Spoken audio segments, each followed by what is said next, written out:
안녕하세요. DJ 현희입니다. 오늘의 사연 시작해 보겠습니다. 여러분은 고부 갈등 때문에 환희를 느낀 적이 있으신가요? 저는 고부 갈등으로 인해 각성해 버려서 이 사연을 보내게 되었습니다. 제가 도대체 왜 그랬는지 궁금하시다면 제 이야기를 꼭 끝까지 들어주세요. 어느 날 갑자기 어머님의 미움을 받게 된 40대 여성인데요. 남편이랑 제가 고깃집을 운영하면서 잘 살고 있다가 시댁 식구들한테 갑자기 미움을 받게 된 이유는 바로 남편을 다치게 해서였어요.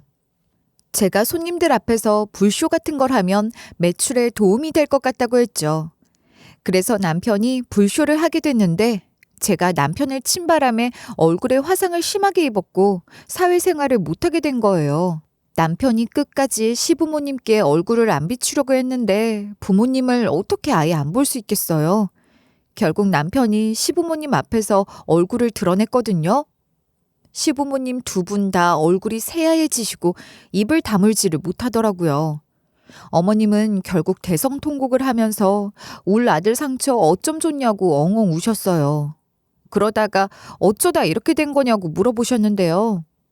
남편이 아무 말도 못하길래 제가 이런 식으로 솔직하게 털어놨어요. 제가 남편한테 손님들 눈에 띄려면 불쇼가 필요할 것 같다고 말했어요. 그래서 남편이 제 말대로 불쇼를 해보다가 제가 실수로 남편을 치는 바람에 일이 이렇게 되어버린 거예요. 제가 이러면서 제가 죄인이고 너무너무 죄송하다고 죽을 죄를 지었다고 했어요. 죄책감 때문에 남편이랑 시부모님 앞에서 울고 있었는데 어머님 눈빛이 확 달라지시는 거예요. 어머님이 너무나도 살벌하게 이러시는 거 있죠? 너 때문에 우리 아들이 이렇게 됐냐? 그러니까 불쇼를 왜 하라고 그래? 불쇼를 시켰으면 옆에서 알짱거리지 말던가. 어머님이 이러면서 씩씩거리시길래 제가 깜짝 놀라 눈을 동그랗게 뜨고 있었거든요. 그러니까 남편이 막아서서 이런 식으로 저를 감싸주더라고요. 말을 왜 그렇게 해? 내 부주의로 이렇게 된 거야.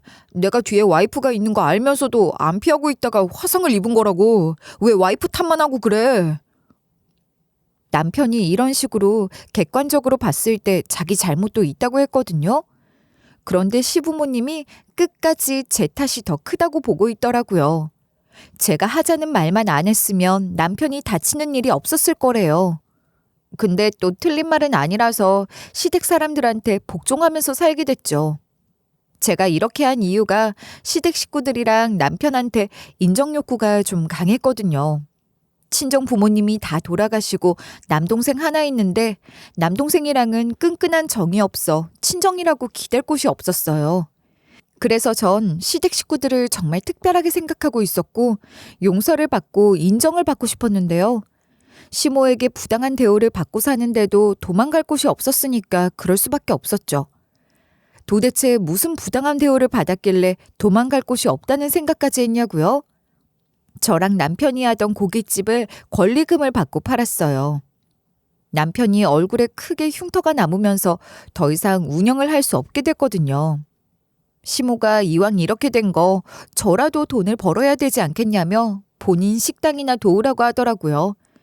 시모도 식당을 하고 있었는데 시모는 간장게장집을 하고 있었어요. 그래서 남편이랑 하던 고깃집을 판 후로 시모 식당으로 출퇴근을 하게 됐죠. 그날도 식당으로 출근해서 개 손질을 하고 있는데 누가 들어왔더라고요. 시모한테 놀러 왔다고 하시는 걸 보아하니 어머님과 아는 분 같았죠. 그분 옆에 제 또래 여성분이 있었는데 시모 지인이 그 여성분 팔을 끌어당기면서 우리 며느리라고 소개해 주시는 거예요. 그래서 저도 인사드리려고 그랬는데 시모 지인이 자랑을 하려고 우리 식당에 들렸나 봐요. 시모 지인이 갑자기 이런 식으로 으스대기 시작했거든요. 우리 며느리 말이야. 얼마 전에 해외여행을 다녀왔는데 호텔 스위트룸에서만 머물렀다고 하더라. 우리 며느리가 거기서 명품 가방까지 쓸어왔는데 내 가방도 하나 장만해줬어. 시모 지인이 이러면서 자기가 들고 온 가방을 메고 막 포즈를 취하는 거예요. 시모 지인의 며느리가 민망해하면서 무슨 그런 걸 말씀하시냐. 그런 것까지 자랑 안 하셔도 된다고 했거든요. 근데 시모 지인이 주변 반응이 어떻든 간에 계속해서 이런 식으로 자랑을 이어가더라고요. 게다가 울 며느리가 식당을 운영하던 게 아주 잘 돼서 프랜차이즈점까지 내게 됐어. 이렇게 젊고 예쁘지만 회장님이라고 불러야 돼. 그래서 집이 몇 채 있는지 모른다. 집도 강남 한복판에 있다고. 시모 지인분이 이러는데 당연히 기가 죽을 수밖에 없었죠. 시모 지인분이랑 며느리랑 비교하면 저희가 진짜 극과 극인 상황이잖아요. 오늘 처음 본 며느리분은 부자처럼 보이는데 저는 시모 식당에서 일하고 있으니 어색한 웃음만 나왔죠. 시모가 이렇게 자랑을 들을수록 표정이 안 좋아지더니 이러시는 거예요. 안 그래도 부러우니까 그만 자랑해라. 마음 같아서는 며느리 바꾸고 싶다. 계속 자랑할 거면 네 며느리랑 내 며느리랑 바꾸자. 어머님이 대놓고 이러시는데 너무 눈치가 보이고 자존심이 상하더라고요. 게다가 시모 지인이 선심 쓰듯이 이러는 거예요. 뭘 바꾸자고 그래. 네 며느리도 착하잖아. 가게 일도 잘 돕고 말도 잘 듣는다며. 나한테 똑같이 자랑해놓고 왜 그러냐? 시모 지인이 이러면서 착한 며느리가 최고라는 별 도움도 안 되는 말들을 중얼거렸어요. 시모가 가만히 있어도 기분 나쁜 상황인데 시모가 막 웃으면서 이런 말을 하는 거예요. 말을 잘 들으면 뭐해. 틈만 나면 월급 달라고 하는데 이제 와서 보니까 하나도 안 착하더라. 내가 착하다고 착각했나 봐. 어머님이 이러시길래 제가 순간 놀라서 시모 얼굴을 뚫어져라 쳐다봤거든요. 시모 지인이 제 눈치를 보다가 호호 웃으면서 이러더라고요. 아, 얘는 무슨 그런 농담을 하고 그래. 며느리가 놀라서 쳐다보잖아. 우리 같은 시애미들이 이런 장난치면 며느리들이 눈치 본다. 이러면서 시모 팔을 살짝 치고 말더라고요. 아니, 일하는데 월급 달라고 하는 건 당연한 거 아닌가요? 근데 또 반박하기도 애매한 게 웃으라고 한 이야기에 죽자고 덤벼들면 저만 이상해 보이잖아요. 그래서 제가 이런 식으로 대꾸하고 말았었거든요. 어머님께 제가 언제 또 틈만 나면 월급 달라고 했어요. 저희도 먹고 살아야 하니까 달라고 한 거죠. 어머님도 참. 이러니까 시모가 몸을 휙 돌려서 바쁘게 뭔가를 하시더라고요. 시모 지인도 눈치를 보시다가 며느리를 데리고 가셨어요. 제가 어릴 때 사랑을 못 받고 자라서 어머님을 친정엄마처럼 모시고 살고 있다고 했잖아요.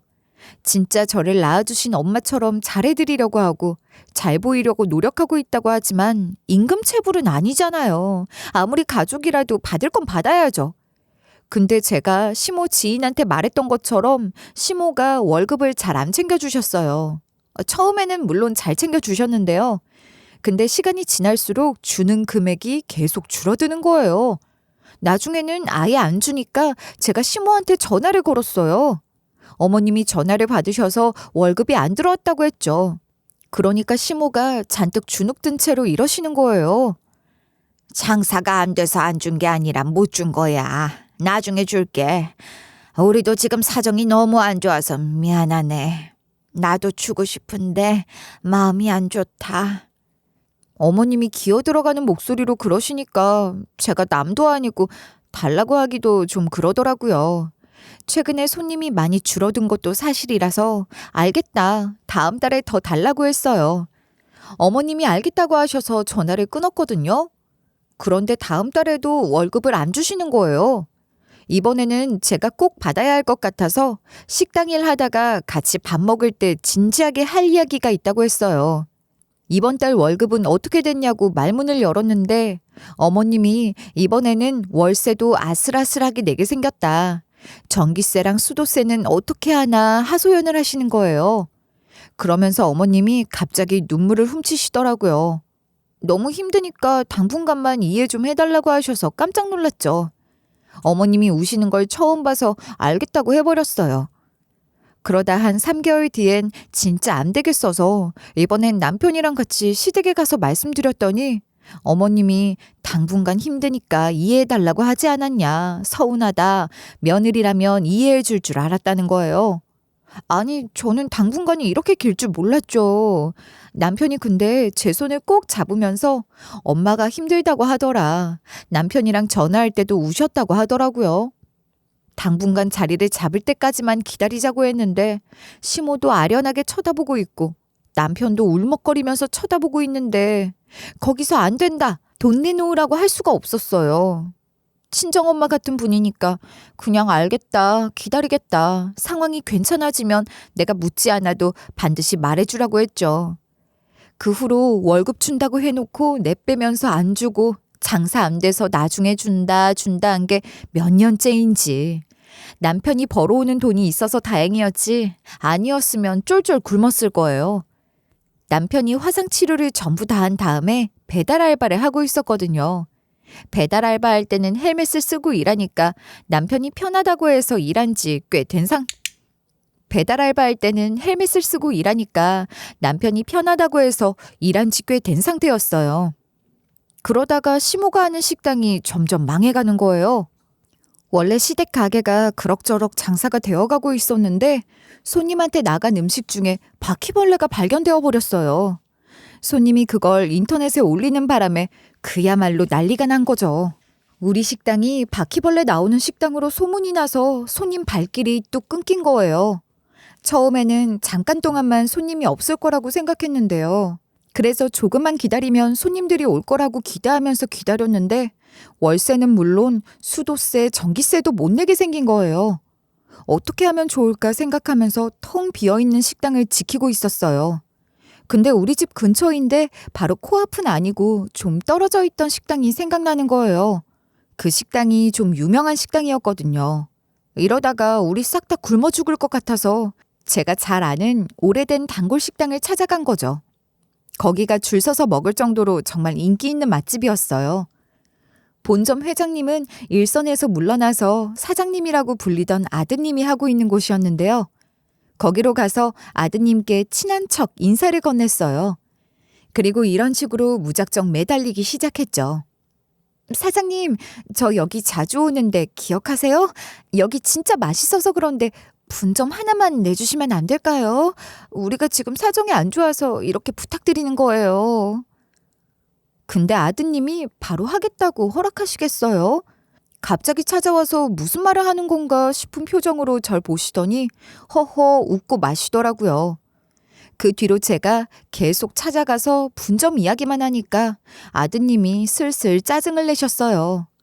어느 날은 사람 좋게 웃어주시던 아드님이 이런 식으로 신경질을 내시는 거예요. 분점 낼 생각 없는데 왜 자꾸 찾아오시는 거예요? 웃으면서 거절했으면 오질 말아야지. 도대체 왜 그러시냐고요? 장사에 방해되니까 나가세요. 아드님이 이러면서 얼른 나가라고 등을 떠밀더라고요. 그래서 제가 이런 식으로 허둥지둥 아드님을 설득하려고 했거든요. 사장님, 이렇게 쫓아내지 마시고 제 말 좀 들어주세요. 제가 장사에 방해되지 않게 할게요.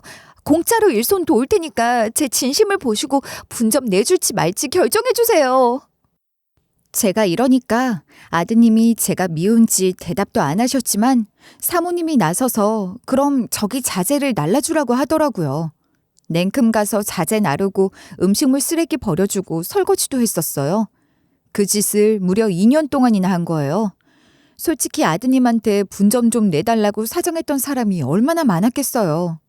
제가 2년 동안 들락날락했을 때도 분점 좀 내달라고 프랜차이즈 관리자들도 오고 저 같은 일반 사람들도 오고 그랬거든요. 근데 저는 꾸준히 진심을 다했어요.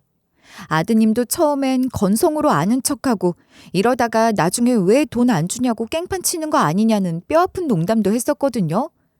그런데 시간이 지나니 아드님도 절 볼 때마다 웃어주시고 인사도 전처럼 잘해주시는 거예요. 결국엔 마음의 문을 열어주셔서 제가 분점을 따오게 됐죠. 그래서 제가 바로 시댁 식구들을 모아놓고 할 말이 있다고 했어요. 시댁 식구들이 옹기종기 모여서 무슨 일이냐고 하길래 제가 이렇게 이야기했는데요. 이 근처에 유명한 맛집 알고 계시죠? 제가 그곳을 2년 동안 찾아가서 노가다를 했었어요. 그렇게 신뢰를 얻은 다음에 분점을 따는 거예요. 제가 이러면서 우리도 이제 숨 좀 돌리고 살 것 같다고 했거든요. 그니까 시모가 박수를 막 치면서 이런 반응을 보이시는 거예요. 며느리 네가 그 고생을 하고 드디어 그 식당 분점을 따왔다니 이제야 사람 구실을 하기 시작했냐? 우리 집 식구들을 위해 네가 그렇게까지 하더니 결국 일을 냈구나. 어머님이 이런 말을 하시면서 너무 좋아하시는 거예요. 심지어 저를 얼싸안고 잘했다고 해주셨어요. 안 그래도 부모 사랑에 궁핍함이 있어 시모가 이렇게 해주시는 게 너무 고마웠고 마음이 따뜻해졌어요. 한편으론 친정 부모님이 살아계셨다면 내가 이러지 않았겠지 싶은 마음도 들었어요. 암튼 어머님이 저한테 거의 몇 년 만에 웃어주시더라고요. 남편도 저한테 이런 식으로 고마워하면서 저를 인정해줬어요. 여보 고생했어. 어떻게든 수습해보려고 하고 돈 벌어다 줘서 고마워. 나도 배달 알바로 돈을 어떻게든 더 많이 벌어올게. 시댁 식구들이 이렇게 저를 지지해줘서 분점 계약을 체결하게 됐고 가게 인테리어까지 전부 다 끝내서 식당 문을 열게 됐는데요. 그렇게 우리가 분점을 내서 다시 장사가 잘 되고 있었거든요. 본점 아드님의 레시피대로 하니까 장사가 잘 될 수밖에 없었죠. 장사가 잘 되는 만큼 일할 맛이 나서 점점 더 부지런히 움직이고 있었어요. 그날도 일찍 출근해서 가게 문을 열고 안으로 들어가서 의자들을 전부 다 내려놓고 있었는데요. 근데 시모가 웬일로 일찍 들어오더라고요. 전 평소처럼 눈을 안 보고 인사했는데 갑자기 시모가 나가래요. 뜬금없이 그게 무슨 소리냐고 물어봤는데 시모가 정색을 하면서 이러시는 거예요. 이제 그만둬라. 너 없어도 가게 너무 잘 굴러가고 있으니까 가게 일할 생각하지 마. 앞으로 참견도 안 받을 거다. 제가 갑자기 왜 이러시냐고 했더니 어머님이 한 말을 듣고 딱 이런 생각이 들었죠. 내가 열심히 발로 뛴 덕분에 분점 냈는데 잘 된 게 눈꼴 시려웠나 보다. 잘했다고 칭찬하고 고마워할 때는 언제고 살려놨더니 집 내놓으라는 꼴이잖아요. 갑자기 변한 시모의 태도에 진짜 뒤통수 한 대 세게 맞았죠. 어머님이 도대체 무슨 말을 했길래 이런 생각을 했냐고요? 어머님이 글쎄 저한테 이런 막말을 퍼부었거든요. 며느리 네가 식당 일을 할 때마다 회장님이라도 되는 양 구는 게 꼴보기 싫었다. 사실 전에 식당에서 일했을 때 바퀴벌레가 나왔던 것도 전부 다 네 탓 아니었냐? 네가 주방을 잘못 관리하고 식재료 관리를 소홀히 해서 그런 거지.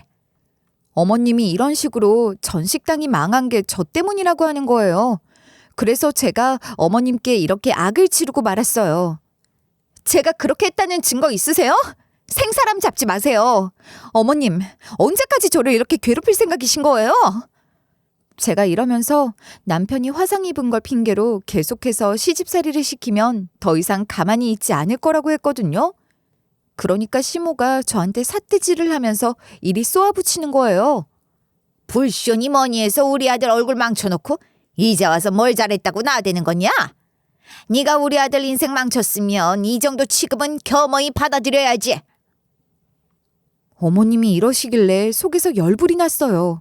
그래서 제가 이런 식으로 폭발해버리고 말았는데요. 그 일 좀 그만 꺼내세요. 누가 보면 제가 남편 얼굴 불 지른 줄 알겠어요. 남편 과실, 제 과실 딱 반반이에요. 근데 왜 제가 일부러 남편 괴롭힌 것처럼 말씀하시는 거예요? 어머님이 그 이유를 좀 말씀해 보세요. 제가 처음으로 남편이 다친 것에 대해서 따지고 든 거거든요. 근데 시모 눈깔이 획 돌아가서는 바로 손이 올라가는 거예요. 순식간에 제 뺨을 갈기더니 시모가 이런 욕설을 퍼부었어요. 이 싸가지 없는 년아, 뭐가 어쩌고 저쩌? 야, 이 불려위야. 너 여태 나한테 이렇게 퍼붓고 싶은 거 어떻게 참고 있었냐? 이 불려시 같은 거사. 오호라, 너 이게 본심이었구나. 인연, 너 분점 받아온 것도 결국엔 네가 다 꿀꺽하려고 큰 그림 그리고 있었던 거지? 내가 이럴 줄 알았어. 그리고 우리 아들이 다친 게 우리 아들 잘못이란 거야? 뭐 이런 년이 다 있어? 그리고 제 머리채를 잡으려고 하길래 시모 손을 뿌리치고 나와버렸어요. 제가 쓰레빠 한쪽만 신고 성급히 가게를 나오다 돌부리에 걸려 넘어졌는데요. 근데 우리 가게 단골 손님인 노신사가 넘어진 저를 보고 부축해주는 거예요. 제가 고개를 꾸벅 숙이며 감사하다고 말씀드렸거든요. 바로 그때 노신사가 제게 이런 말을 건네는 거예요. 많이 다치신 걸 보아하니 이제 제 진짜 정체를 밝힐 때가 된 것 같네요. 회장님 부탁으로 모시러 왔는데 같이 가시죠. 노신사분이 이러시면서 한쪽이 세워진 차 쪽으로 안내를 하는 거예요. 지금 이게 무슨 상황인가 싶어서 얼떨떨한 표정으로 이렇게 물어봤었거든요. 네? 지금 무슨 말씀하시는 거예요? 아니, 할아버지, 회장님이라뇨. 누굴 말씀하시는 건가요? 지금 다른 사람으로 착각하시는 거 아니에요?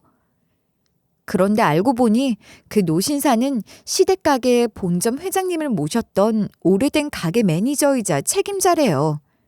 노신사가 본인 정체를 밝히면서 회장님이 제 사정을 다 안다고 같이 가자고 하더라고요. 노신사를 따라갔는데 고즈넉한 한옥집으로 저를 데리고 가는 거예요. 집 안으로 들어가니까 할머니께서 나오셨어요. 노신사께서 말씀하시는데 이분이 시댁가게의 본점 회장님이래요. 회장님께서 저를 보자마자 악수를 건네시면서 이런 말을 하시는 거예요. 그동안 지혜 씨를 유심히 보고 있었어요. 지혜 씨가 시댁 식구들이랑 같이 가게를 운영하는 걸 가끔 가서 봤었거든요. 제가 갈 때마다 모자를 쓰고 가서 몰랐을 거예요. 회장님이 이러셨는데 솔직히 단골 아닌 이상 손님들 얼굴을 전부 다 기억하는 사람이 어디 있겠어요. 그래서 본점 회장 할머니가 찾아오셨어도 본점 회장이라고 알아보거나 기억하지 못했죠. 할머니 회장님께서 저를 보면서 이런 생각들을 하고 있었다는 거예요. 저 여자 뭔가 다르다. 쉽게 포기하지 않는 걸 보니 보통 여자가 아니라고 생각했어요. 그렇게 2년 동안이나 지혜 씨가 혼자 온갖 굳은 일을 다 하면서도 한 번도 불평하지 않은 모습을 봐왔어요. 제가 그동안 현재 본점 사장인 아드님이랑 사모님만 절 지켜보고 있다고 생각했는데 회장님까지 보고 계셨다니. 그래서 창업자인 할머니 회장님께서 제 근성과 노력을 알아보고 아들에게 분점을 내주라고 하셨대요. 심지어 할머니 회장님께서 제 손을 꼭 잡고 이런 말도 해주셨어요. 아무리 힘들어도 웃으면서 일하고 있으니까 우리 아들도 지혜 씨 보면서 많이 배웠다고 했어요. 우리 아들이 깐깐한 성격이라 누군가한테 무얼 배웠다는 게 정말 쉽지 않은 일이거든요. 할머니 회장님께서 그리 말씀하시니 그때 제 모습이 떠올랐어요. 온종일 설거지하고 자재를 나르고 음식물 쓰레기를 버리면서도 제 머릿속에는 오직 한 가지, 가게를 살리고 싶다는 생각뿐이었거든요. 그런데 할머니 회장님께서 이런 제 노력을 봐주셨다는 거 아니에요. 제 가게 빼앗은 시어머니와 너무 상반된 모습을 보여주셔서 제가 눈물을 글썽이며 이런 반응을 보였죠. 너무 감사드려요. 개고생을 했는데도 인정해주는 사람 한 명 없었는데 몸둘 바를 모르겠네요. 물론 회장님 덕분도 있었겠지만 그동안 아드님이 저를 인정해주셔서 분점을 받게 된 건 줄 알았거든요. 그런데 회장님 입김이 컸던 거였네요. 전 그것도 모르고 감사합니다, 정말. 제가 이러면서 꾸벅 고개를 숙이고 있었거든요. 바로 그때 할머니 회장님께서 저한테 더 할 말이 없냐고 물어보시는 거예요. 제가 무슨 말씀을 하시는 거냐고 물어보니까 할머니 회장님께서 이러셨어요. 재주는 지혜 씨가 부리고 돈은 시모가 다 가지고 가더라고요. 결국 식당에서 쫓겨나고 나서 월급 한 번 받아본 적이 있나요? 지혜 씨가 구박 타박을 받는 걸 보아하니 지혜 씨 시모를 혼쭐 내줘야겠던데요. 갑자기 혼쭐이라니 이게 어찌 된 일인가 싶어서 그게 무슨 말이냐고 했어요. 그런데 할머니 회장님께서 이런 말씀을 해주시는 거예요. 제가 지혜 씨를 위해 시모 명의로 된 분점 계약을 파기하고 지혜 씨 이름으로 분점을 새로 만들어준다는 이야기예요. 갑자기 분점 계약을 파기해서 시모가 난리치면 제가 막아줄게요. 시모에게 부당하게 당한 일, 지혜 씨 월급 제때 안 주고 식당에서 쫓아내고 폭언한 것들을 소송하세요. 제가 소송비까지 내줄게요. 할머니 회장님께서 이러시길래 제가 왜 이렇게까지 해주시는 거냐고 물어봤어요. 그니까 할머니 회장님이 제가 처음에 눈에 들어왔을 때 제 모습이 너무나 익숙했대요. 그게 무슨 소리냐고 질문했더니 할머니 회장님께서 이러시는 거예요. 제가 지혜 씨 나이쯤 되었을 때 사실 저도 비슷한 상황을 겪었어요. 지혜 씨 시어머니처럼 절 무시하고 괴롭히던 사람이 있었거든요. 그때 저도 지혜 씨처럼 열심히 살아보려고 했지만 너무 힘들었었어요. 남편도 도와주지 않았고 매일같이 고된 노동에 시달리면서도 인정받지 못했죠. 그 말을 듣고 나서야 할머니 회장님께서 왜 제게 그렇게 잘해주시려고 했는지 그 이유를 조금씩 깨달아가기 시작했어요. 할머니 회장님이 저랑 같은 아픔을 겪었던 사람이라서 제가 겪고 있는 고통과 억울함을 누구보다 잘 이해하셨던 거예요. 심지어 할머니 회장님께서 이런 이야기까지 이어서 해주셨어요. 그런데 그때 저를 구해준 사람이 있었어요. 저도 끈기와 열정을 가지고 버티고 일하다가 누군가에게 인정받았거든요. 그래서 지혜 씨 모습을 보면서 그때 제가 떠오르더라고요. 저도 저를 도와줬던 은인처럼 지혜 씨를 챙겨주고 싶어서 이렇게까지 해주는 거예요. 이런 이유로 할머니 회장님께서 저를 도와주기로 결심하셨다고 하더라고요. 그래서 제가 할머니 회장님께 다시 한번 너무 감사드린다. 회장님이 저를 애틋하게 생각해 주시는 것만큼 보답하겠다고 했죠. 할머니 회장님께서 소송 비용을 대주신다고 했으니까 소송 준비를 하는데 법적 자문을 구하는데 1달 정도 걸렸어요. 그렇게 소송 준비를 틈틈이 하며 제 이름으로 낼 분점을 알아보고 다니고 있었는데요. 당연히 남편이 배달일을 끝내고 돌아오자마자 제가 시모한테 들은 막말, 얻어터진 것, 임금체불까지 다 터놓고 이야기하면서 고소할 거라고 했어요. 그러니까 남편이 깜짝 놀란 얼굴로 이런 반응을 보이는 거예요. 그럴 리가 없어. 엄마가 힘들어서 나만 보면 울 정도로 여린 사람인데 그럴 리가 없을 텐데. 당신이 오해한 거 아니야? 일단 엄마한테 가서 이야기해보자. 남편이 이러면서 제 손을 잡아 끌고 시댁으로 가자고 했는데요. 남편 말대로 시댁으로 가서 초인종을 누르니까 시모가 인터폰으로 저를 보고 왜 왔냐고 소리를 빽 지르더라고요. 그리고 나서 현관문이 확 열리더니 시모가 저만 갔으면 아주 후려칠 기세로 매섭게 쳐다봤어요. 그때 남편이 시모에게 조목조목 따지기 시작했는데요. 엄마, 우리 와이프한테 욕하고 후려쳤다는 게 사실이야? 도대체 왜 그랬어? 월급도 안 받고 있었는데 엄마를 위해 일하는 사람한테 왜 그랬냐고. 남편이 이러면서 무슨 오해라도 있었던 거냐고 묻는데 마지막 희망을 거는 것 같더라고요.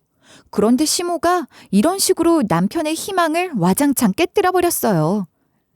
이것이 네 얼굴 다친 게 자기 때문이 아니라고 바락바락 대드는데 어떻게 가만히 있냐? 우리 아들 인생 망친 년 아니야. 너는 얼굴이 그렇게 됐는데 네 마누라 편을 들고 싶어? 우리 아들을 어떻게 세뇌시켰길래 네 같은 거 편을 드냐? 남편이 이때 처음으로 시모의 본 모습을 보고 충격을 먹었나 봐요. 입을 쩍 벌린 채로 어머님을 한참 동안 바라보다가 이렇게 물어보더라고요. 뭐야, 엄마 이런 사람이었어? 그동안 나한테 보여준 모습이 불쌍한 척 연기했던 거였어? 그동안 나 몰래 우리 와이프를 그렇게 생각하고 있었고 이런 식으로 대하고 있었던 거야? 남편이 이러면서 어머님한테 너무 실망스럽다고 이야기하고 있었는데요. 그런데 시모가 꿋꿋하게 이런 망언을 퍼붓는 거예요. 지금 그 질문이 왜 나오냐? 지금 저것이 우리 아들 인생을 망치고 있는데 내가 가만히 둬야 돼? 그동안 밀린 월급도 너한테 줄 거야. 너 돈 받아놓고 행여나 달라고 하지 말아라. 며느리년 안 줄 거니까 전혀 꺼지라고 해. 어머님이 이러면서 저한테 또 손을 휘두르려고 하는 거예요. 바로 그때 남편이 확 막아서면서 이렇게 언성을 높였어요. 엄마, 그럼 지금 돈이 있다는 소리네. 나 준다는 소리 하는 걸 보니 돈이 있었네. 그럼 그동안 며느리가 미워서 일부러 돈을 안 줬던 거야? 그동안 엄마가 죽는 소리를 하길래 월급 안 주는 것도 이해해줬는데 사람이 어떻게 그럴 수 있어? 진짜 우리 엄마 안 같다. 그동안 이런 사람을 엄마라고 생각하고 효도하고 있었더니 뒤통수를 맞고 배신당한 기분이야. 지금 돈 있으면 우리 마누라한테 몇 년 동안 못 준 돈 전부 다 돌려줘. 남편이 이러면서 받아야 될 돈을 전부 다 계산해서 한 톨도 남기지 않고 전부 다 받겠다고 선언했는데요. 그런데 어머님이 콧방귀를 끼면서 이렇게 대꾸하시는 거예요. 안 줄 거다. 원래 주려고 했는데 너 하는 꼴 보니까 너한테 줘봤자 마누라한테 다 쓸 것 같다. 네가 이렇게 마누라한테 잡혀 살 줄은 꿈에도 몰랐지. 절대 안 줄 거니까 알아서 해라. 남편이 그 모습을 보고 열이 받았는지 이를 꽉 깨물더라고요. 그 상태로 시모한테 이런 식으로 호통을 쳤었는데요. 엄마, 내가 요즘 계속 힘들다. 마누라 월급 좀 줘라. 하루 종일 배달 알바하느라 몸살 났다고 해도 안 주더니 이럴 거야? 남편이 이러면서 우리 부부가 얼마나 고생을 했는지 이야기했거든요. 그런데 시모가 그러거나 말거나 이런 식으로 배짱을 부리더라고요. 이럴 거다. 네가 이렇게 소리치면 어쩔 건데. 마누라한테 아주 호구 잡혀서는 우리 아들이 이렇게까지 모자란지 몰랐다. 이기적이고 표독스러운 마누라한테 잡혀 살고 있으면서 어디 가서 내 아들이라고 하지 말아라. 어머님이 이렇게 대놓고 남편이 창피하다고 하고 있으니까 남편이 부들부들 떨다가 획 돌아서더라고요. 남편이 이제 시모랑 이야기할 필요 없다고 생각했는지 저보고 가자고 했어요. 그래서 제가 마지막으로 나가기 전에 이런 식으로 딱 한마디 하고 나와버렸죠. 어머님, 나중에 일이 피곤해지면 어머님이 다 자초한 일이에요. 나중에 잘못했다고 빌어도 절대 봐줄 일 없을 테니까 그렇게 알고 계세요. 제가 이러고 나서 남편을 먼저 내보내고 나오면서 현관문을 쾅 하고 닫아버렸어요. 그리고 집으로 돌아오는 길에 남편이 저한테 이런 말을 다 해주더라고요. 엄마가 끝까지 사과 안 하고 적반하장으로 나오니까 정이 떨어지더라. 우리가 몇 년 동안 돈을 못 받아서 개고생을 했는데 그냥 고소해버려서 그동안 못 받았던 돈 받아내자. 그렇게 우리가 시모 고소하고 분점을 내는 것을 목표로 열심히 살고 있었거든요. 근데 시모한테 전화가 온 거예요. 안 그래도 전화가 올 줄 알았어요. 할머니 회장님이 분점 계약을 파기했다고 하셨거든요. 그래서 제가 전화를 받았는데 시모가 이런 소리를 짓거리는 거예요. 분점 계약이 갑자기 파기됐다고 하더라. 이게 어떻게 된 일이냐? 네가 무슨 수를 쓴 거지? 너 회장님이랑 도대체 무슨 사이야? 시모가 이러면서 도대체 어떤 뇌물을 썼길래 그 부자들을 구워 삶았냐고 묻더라고요. 시모가 할머니 회장님한테 항의 전화를 했는데 이런 소리를 들었대요. 분점 사장님, 아직도 주제 파악을 못하신 것 같네요. 분점 사장님이 여기까지 오게 된 건 며느리 덕이지 그쪽 때문이 아니죠. 그리고 제가 몰래 식당에 갔는데 구박하고 시집살이 시키는 걸 다 봤습니다. 그래서 그렇게 질 안 좋은 사람이 우리 분점을 차리고 있으면 안 되겠다는 생각 들어서 계약을 파기하는 겁니다. 이 있으면 고소하세요. 계약할 때도 분명히 우리 가게 이미지에 해를 끼친다면 계약을 파기하겠다는 조항이 있었습니다. 시모가 이 말을 들었다면서 뭘 어떻게 했길래 할머니 회장님이 이렇게까지 한 거냐고 따지는 거예요. 그래서 제가 어머님께 이런 식으로 따지고 들었죠. 그건 잘 모르겠고 곧 있으면 고소당할 수도 있으니까 그거나 준비하세요. 지금 제가 뭘 어떻게 했는지 궁금할 게 아니라 저한테 미안해하면서 사과해야 할 판인데 아직 상황 파악을 못한 것 같네요. 제가 이랬는데도 멍청한 시모가 그게 무슨 소리냐고 하길래 전화를 확 끊어버렸어요. 그날 이후로 제가 할머니 회장님의 지원을 받아 시모에게 소송을 걸었어요. 제가 그동안 시댁 가게에서 일하면서 못 받은 돈이 한두 푼이 아니잖아요. 그동안 시모에게 당했던 부당한 대우와 노동 착취에 대해 법적으로 대응해버린 건데요. 할머니 회장님이 변호사 선임 비용까지 모두 내주셔서 가능한 일이었어요. 덕분에 소송 준비를 전부 다 끝마쳐서 재판이 시작됐거든요. 그런데 법정에서 어머님이 이런 식으로 반박하는 거예요. 내가 뭘 그렇게 크게 잘못했는데요? 가족끼리 돕는 게 죄예요? 상황이 힘들면 가족끼리 돕기도 하고 돈도 못 줄 수도 있잖아요. 어머님이 이러면서 눈물 콧물 질질 흘리면서 온갖 불쌍한 척은 다 하더라고요. 하지만 판사가 그런 시모를 하나도 안쓰럽게 생각하지 않고 이렇게 맞받아치고 말았죠. 가족 사이라고 해서 노동 착취가 허용되지는 않습니다. 또한 정당한 대가 없이 노동을 강요한 것은 명백한 위법입니다. 그 순간 저는 그동안 쌓인 억울함이 조금씩 풀리는 기분이 들었어요. 그때 시모가 변호사가 말리는데도 끝까지 이러더라고요. 가족끼리 고소를 하는 게 말이 됩니까? 상황이 풀리면 돈을 주려고 했어요. 장사가 안 돼서 못 준 걸 어떡하냐고요. 나도 장사 잘 돼서 돈 잘 벌었으면 좋지. 야, 그동안 네가 뒤에서 이런 짓을 꾸미고 있었냐? 분점 계약 파기에 이제 날 소송까지 해? 나 다시는 안 보려고? 아주 갈 때까지 갔구나. 시모의 반응은 예상했어서 이 부분도 전부 다 준비했죠. 제 변호사가 시모가 제기한 모든 부당한 행위를 조목조목 짚어나갔어요.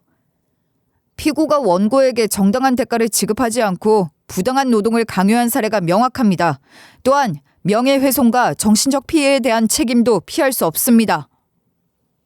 변호사가 이러면서 입금 내역과 문자, 전화 내역 같은 증거 자료를 통해 그동안 제가 받지 못한 임금과 시모의 모욕적 언행을 구체적으로 제출했는데요. 판사가 그 뒤에 이렇게 시모의 죄를 선고해버렸어요. 피고는 원고에게 정당한 임금을 지급하지 않았고 부당한 노동을 강요했습니다. 또한 원고에게 정신적 피해를 입힌 사실도 인정됩니다.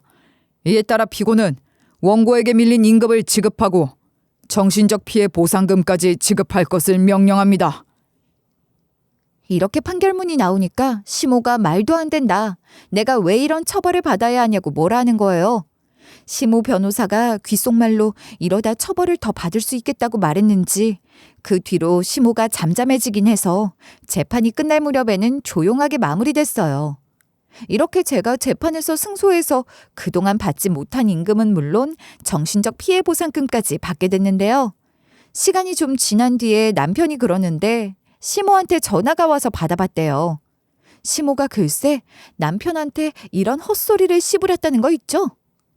며느리가 나를 고소한 거 알고 있냐? 너 모르고 있었지? 그년이 그 정도다. 가족을 고소할 정도라고. 며느리가 셰미한테 어떻게 그럴 수가 있어. 진짜 실망스럽다. 나 지금 받은 처벌 이해할 수가 없어서 항소할 생각이었는데 변호사가 말렸어. 시모가 이렇게 말하면서 변호사도 무슨 며느리 같은 걸 만났다고 씩씩거리더라고요. 시모의 변호사가 도대체 무슨 이야기를 했길래 저 같다고 했을까 싶었거든요. 그런데 시모의 변호사한테 항소 이야기를 꺼내니까 변호사가 글쎄 이런 말을 했다는 거예요.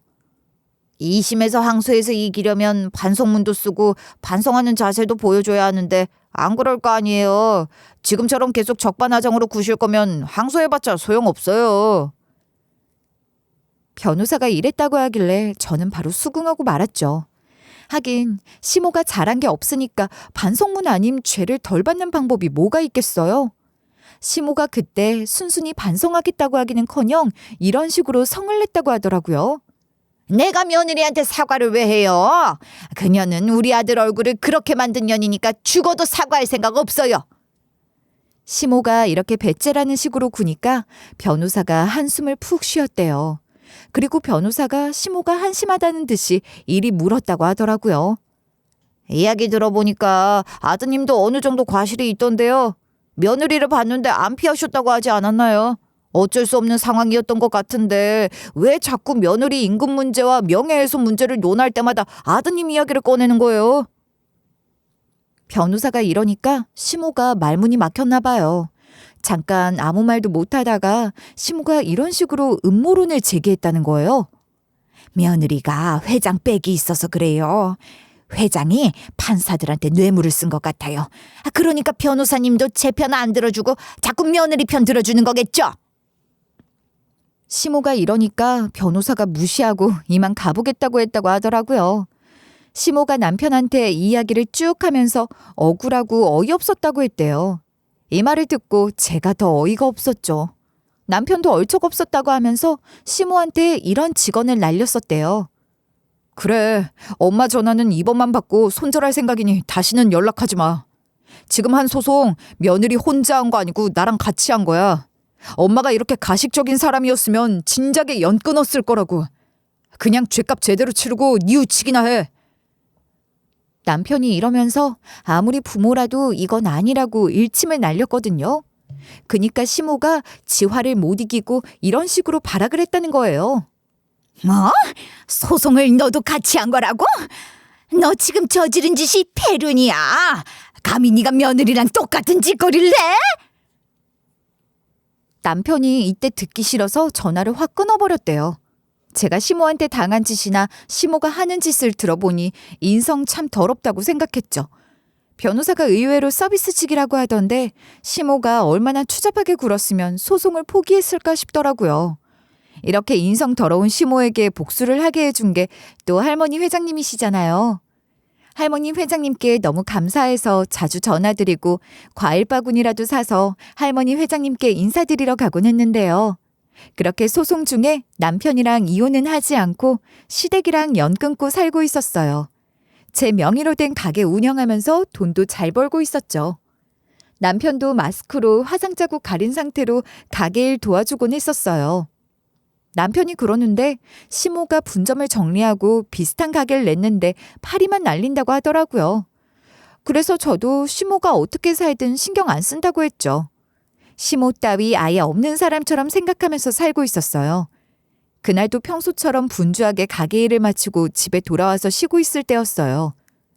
초인종 소리가 들려서 인터폰을 확인해 보니까 시모인 거예요. 그래서 제가 문을 열어주면서 여긴 왜 왔냐고 물어봤어요. 그니까 시모가 떨리는 목소리로 잠깐 이야기 좀 할 수 있냐고 물어보는 거예요.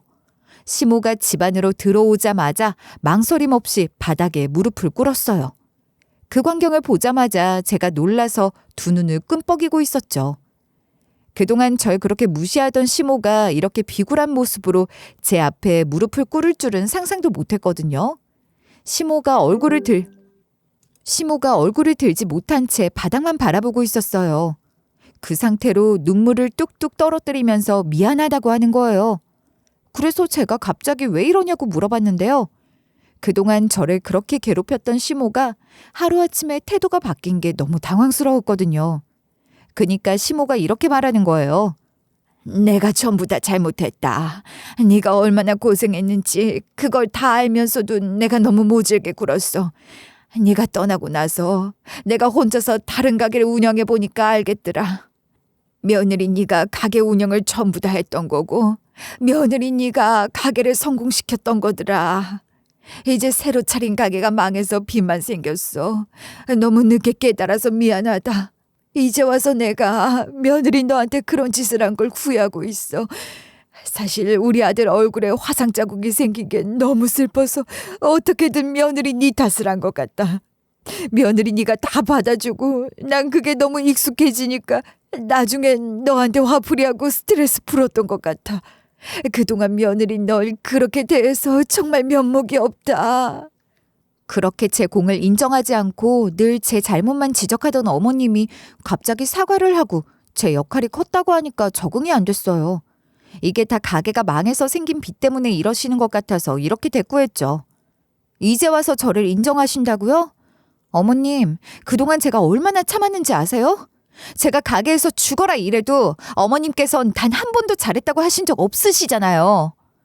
제가 이러면서 어머님이 벼랑 끝에 내몰리니까 이제 와서 착한 척하는 거 다 보인다고 했어요. 그러니까 어머님이 더욱 간절하게 사과하기 시작하는 거예요. 알아. 내가 너무 심하게 굴었어. 네가 분점까지 따내서 가게가 다시 살아났는데 내가 그걸 질투했었어. 미안하다. 틈만 나면 내 아들 다친 거 언급하면서 널 괴롭혀서 정말 미안해. 그래서 어머님께 그거 말고도 시모가 또 잘못한 게 있다고 했는데요. 어머님이 의아한 눈빛으로 쳐다만 보고 있길래 제가 이렇게 하나씩 지적했어요. 이제는 저한테 의존해야 하니까 이런 식으로 나오시는 거죠? 어머님, 그동안 정말 너무하셨어요. 제가 아무리 잘해도 어머님은 절 무시하고 부당하게 대우했었잖아요. 저한테 제대로 된 월급도 안 주고 그걸 가족이라는 핑계로 합리화하셨던 거 기억 안 나세요? 제가 이러니까 시모가 전부 다 기억난다고 하면서 고개를 수그리는 거예요. 그래서 제가 이런 식으로 빈정대기 시작했어요. 그리고 그동안 저지른 잘못을 이제 와서 깨달으시다니 너무 가증스러운 거 아니에요? 아님 진작에 잘못인 걸 알면서도 애써 부정하면 제 탓만 한 거예요? 지금 용서를 빌면 다 해결될 거라고 생각하세요? 제가 이러니까 시모가 마냥 상황이 안 좋아져서 사과하는 게 아니라고 하더라고요. 시간이 지나서 돌아보니 자기가 잘못한 것 같아서 찾아온 거라고 하길래 제가 이렇게 비아냥댔어요. 어머님이 이제 와서 저한테 무릎 꿇고 빌어봤자 소용없어요. 제가 몇 년 동안 당한 일들을 다 잊을 수 있을 것 같으세요? 제가 회장님을 만나 소송을 걸지 않았으면 어머님이 끝까지 저를 무시했을 거예요. 그런데 이제 와서 이러시면 전 더 열받는 거라고요. 그때 어머님이 제 손을 잡으려고 하길래 제가 뿌리쳤죠. 어머님이 이제 와서 이런 식으로 빌빌거리는 거예요. 내가 뭘 잘못했는지 전부 다 알고 있고 사과한다고 하잖아. 미안하다고 고개도 수그리고 이렇게 비는데 안 받아줄 거니? 내 사정이 안 좋아져서 이러는 게 아니라 타이밍이 안 좋을 때 뒤늦게 뉘우치게 돼서 그래. 며느리 네가 없으면 안 될 것 같다. 우리 전처럼 서로 도우면서 살자. 어? 시모가 징그럽게 이러면서 바지가랑이까지 붙잡은 채로 비는 거예요. 그래서 제가 이런 식으로 차갑게 이야기했는데요. 어머님, 그동안 제가 참아준 건 가족이니까였어요.